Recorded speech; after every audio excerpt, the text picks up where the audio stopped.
Hello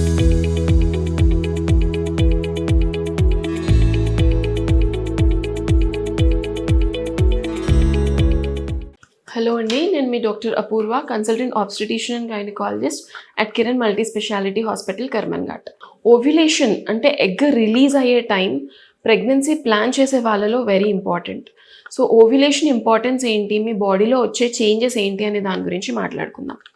నార్మల్గా గుడ్డు release అయిన తర్వాత ఆడవాళ్ళలో జెనైటల్ ట్రాక్ట్లో అరౌండ్ 24 hours వరకు బ్రతికుంటుంది. సో ఆ టైం అనేది very specific. So pregnancy plan చేసే వాళ్ళు ఆ టైంలో కలిసినప్పుడు లేదా ఐయుఐ కానీ ఓవ్యులేషన్ ఇండక్షన్ ఇచ్చినప్పుడు ఆ టైం డిటెక్ట్ చేసుకున్నప్పుడు ఆ టైంలో కలిస్తే ద ఛాన్సెస్ ఆఫ్ ఫర్టిలిటీ అంటే ప్రెగ్నెన్సీ వచ్చే ఛాన్సెస్ చాలా బెటర్గా ఉంటాయి. సో ఎలా తెలియాలి మన బాడీలో వచ్చే చేంజెస్ ఏంటి? So what are the signs and symptoms of ovulation? నార్మల్గా పీరియడ్ లెంత్ బట్టి కూడా మనం ఓవ్యులేషన్ ఎప్పుడు అవుతుంది అనేది ప్రిడిక్ట్ చేయొచ్చు.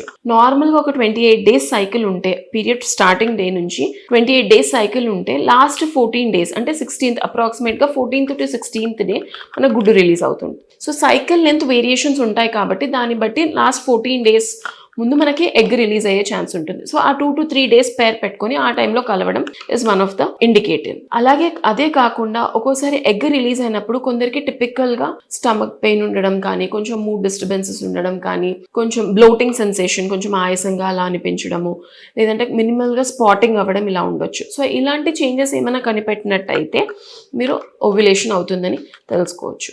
ఇంకొకటి బేసల్ బాడీ టెంపరేచర్. నార్మల్గా ఉన్న టెంపరేచర్ కన్నా ఓవ్యులేటరీ టైంలో కొంచెం టెంపరేచర్ ఒక 1 degrees పెరిగే ఛాన్స్ ఉంటుంది.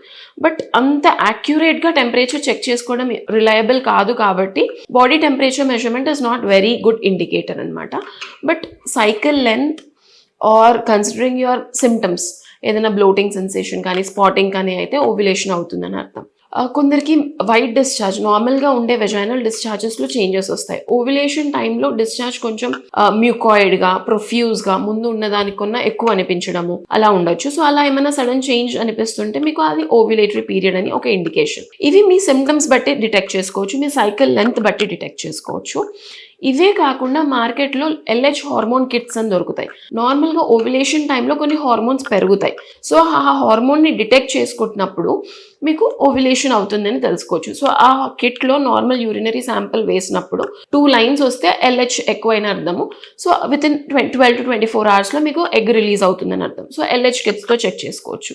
ఒకవేళ LH కిట్లో నెగిటివ్ వచ్చింది, ఒకటే లైన్ వచ్చిందంటే మళ్ళీ 12 hours చెక్ చేసుకోవచ్చు. సో యాక్యురేట్గా you will know it.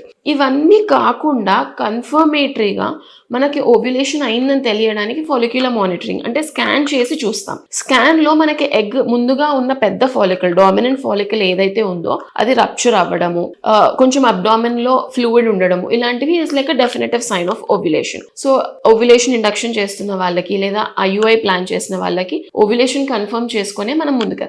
So that is like follicular monitoring is like a confirmatory sign of ovulation, but the other test would also predict more or less in a good way. So ovulation అనేది detect చేసుకొని ఆ టైంలో కలిసి ఉంటే pregnancy వచ్చే chances బెటర్గా ఉంటాయి.